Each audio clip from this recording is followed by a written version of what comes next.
ایک چارٹ ہے اس جسم کا، اس کو وہ دینا جو اللہ اس کا رسول کہتا ہے. پھر دوسرا ہے جسم کے ساتھ روح کا، روح باقی رہتی ہے، جسم مٹی میں مل کے خاک ہو جاتا ہے، صفر ہو جاتا ہے.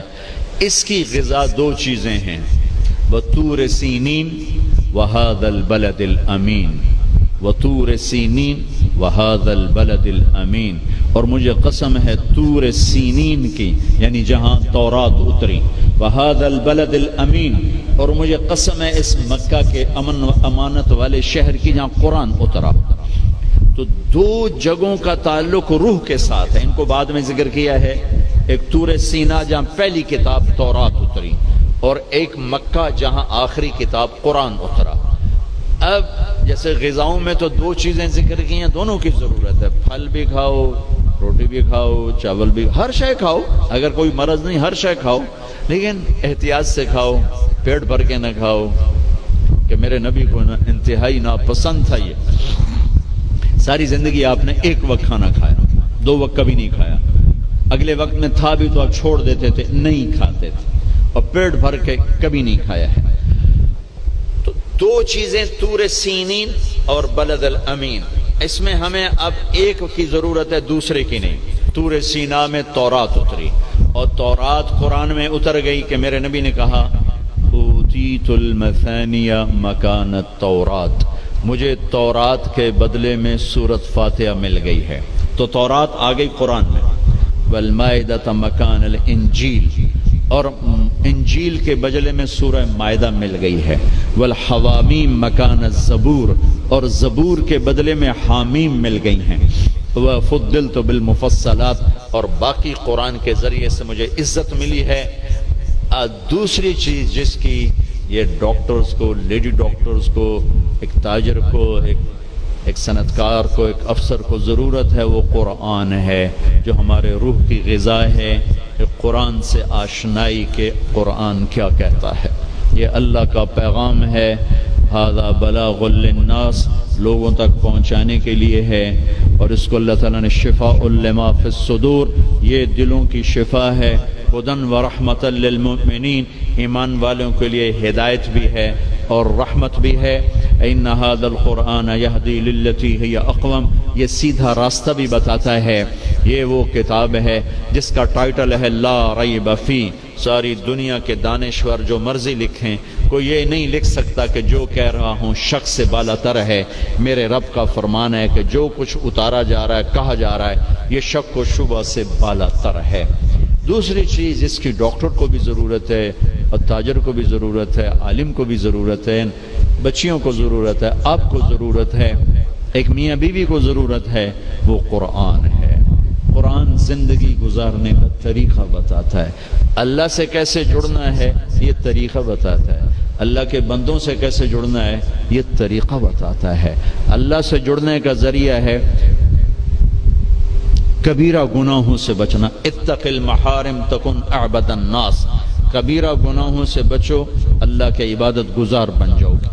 اللہ سے جڑنے کا ذریعہ ہے اس کی بندگی اور اطاعت، اور اس کے فرائض کا ادا کرنا. اس کے فرائض میں نماز سر فہرست ہے. 700 دفعہ قرآن میں نماز کا ذکر آیا ہے، اور 10 دفعہ اقیموا الصلاۃ وآتوا الزکاۃ، اقیموا الصلاۃ وآتوا الزکاۃ، اقیموا الصلاۃ وآتوا الزکاۃ. 10 دفعہ اللہ نے کہا نماز پڑھو، زکوٰۃ دو، نماز پڑھو، زکوٰۃ دو. عبادات میں مردوں عورتوں کے لیے نماز سب سے اعلیٰ درجے کی چیز ہے. جعلت قرۃ عینی فی الصلاۃ. آپ کلاس لے رہے ہیں، نماز سر پہ آ گئی ہے، اب آپ مسجد کی طرف بھی جائیں. آپ کلینک میں بیٹھے ہیں، نماز کا وقت آ گیا ہے، آپ 10 منٹ کا وقفہ لیں اور اپنے اللہ کے سامنے سجدے میں سر رکھیں. پھر آپ اپنے کلینک پر آئیں. آپ آپریشن کر رہے ہیں، وہاں سے نکلنا مشکل ہے، اب 10 منٹ بعد نماز پڑھ لیں، لیکن چھوڑنے کی گنجائش نہیں ہے. گھر میں بچوں کے ساتھ خاتون مشغول ہے، اللہ کا بلاوا آ گیا، اب اللہ کے سامنے کھڑے ہو جائیں کہ اللہ تعالیٰ نے آپ کو بلایا ہے، اور یہ سر زمین پہ رکھنا میری آپ کی سب سے بڑی معراج اور عزت اور عظمت اور کامیابی ہے. اور میرے نبی کا دنیا سے جاتے ہوئے آخری پیغام تھا الصلاۃ، میری امت نماز نہ چھوڑنا. علی رضی اللہ تعالیٰ عنہ کو تیر لگا جنگ میں، اور تیر ران میں لگا. وہ ایسا کھب گیا کہ نکالیں تو نکلتا تھا، زور لگائیں تو درد ہوتا تھا، تو ان کا اسے چھوڑ دو۔ نماز کے لیے کھڑے ہو گئے، نماز کی نیت باندھ کے کھڑے ہو گئے، نماز شروع کر دی۔ تو انہوں نے نماز کے دوران تیر نکالا تو ان کے جسم میں اتنی جنبش بھی نہیں ہوئی۔ نماز کے بعد فرمانے لگے تیر کا کیا بنا؟ کہا جی نکال لیا۔ کہ مجھے تو کوئی پتہ نہیں چلا۔ عروہ بن زبیر رضی اللہ عنہ کے وہ پاؤں کا وہ گینگرین ہوگی، گینگرین، تو وہ ڈاکٹروں نے کہا جی اب یہ کاٹنا پڑے گا، نہیں کاٹا تو آگے اوپر جائے گا سارا۔ ان کا ٹھیک ہے کاٹ دو۔ تو پھر آپ شراب پی لیں تاکہ آپ بے ہوش ہو جائیں، پھر ہم کاٹ دیں۔ فرمانے لگے کہ شراب اور ایمان ایک پیٹ میں جمع نہیں ہو سکتا، جس پیٹ میں شراب جاتی ہے اس سے ایمان نکل جاتا ہے۔ تو فرمایا میں ایسا کرتا ہوں، میں نماز شروع کرتا ہوں تو میرا پاؤں کاٹ دینا۔ تو بیٹھے اور ایک پاؤں ایسے پھیلا دیا اور نماز کی نیت باندھ کے بیٹھ گئے۔ تو انہوں نے نماز کے دوران ان کا پاؤں کاٹا، اس کی پٹی کی، اور ان کا جسم اتنا بھی نہیں ہلا، اتنا۔ سلام پھیرنے کے بعد کہنے لگے پاؤں کاٹ دیا؟ کہنے لگے جی کاٹ دیا۔ کہ مجھے تو کوئی پتہ نہیں چلا۔ کہ مجھے دکھاؤ کدھر ہے؟ ان کا یہ ہے۔ تو اپنے پاؤں کو پکڑا اور یوں، اے اللہ تو گواہ ہے میرا یہ پاؤں کبھی تیری نافرمانی میں ایک دفعہ بھی نہیں اٹھا، ایک قدم بھی اس پاؤں سے میں تیری نافرمانی میں نہیں چلا۔ رابعہ بصری رحمت اللہ علیہا اپنے خامن سے فرماتی رات کو غسل کر کے کپڑے پہن کے خوشبو لگا کے کہ آپ کو میری ضرورت ہے؟ اگر وہ کہتے نہیں تو پھر کہتی مجھے اجازت ہے میں اپنے اللہ سے بات کر لوں؟ کہنے لگے ہاں اجازت ہے۔ پھر ساری رات سجدے میں گزر جاتی تھی اور نفلوں میں گزر جاتی تھی اور رونے دھونے میں گزر جاتی تھی۔ جوانی میں فوت ہو گئی، 40 سال کی عمر میں۔ جب ان کا انتقال ہوا تو ایک خادمہ ساتھ تھی، اس سے فرمانے لگی دیکھو میں جب مر جاؤں نا تو مجھے راتوں رات دفن کرنا ہے، اور جس کرتے میں میں تہجد پڑھتی تھی وہ مجھے کفن دینا ہے، اور کسی کو بتانا نہیں۔ تو اگلے دن وہ خواب میں ملی اسی خادمہ کو۔ ان کا ماں جی آپ کے ساتھ کیا ہوا؟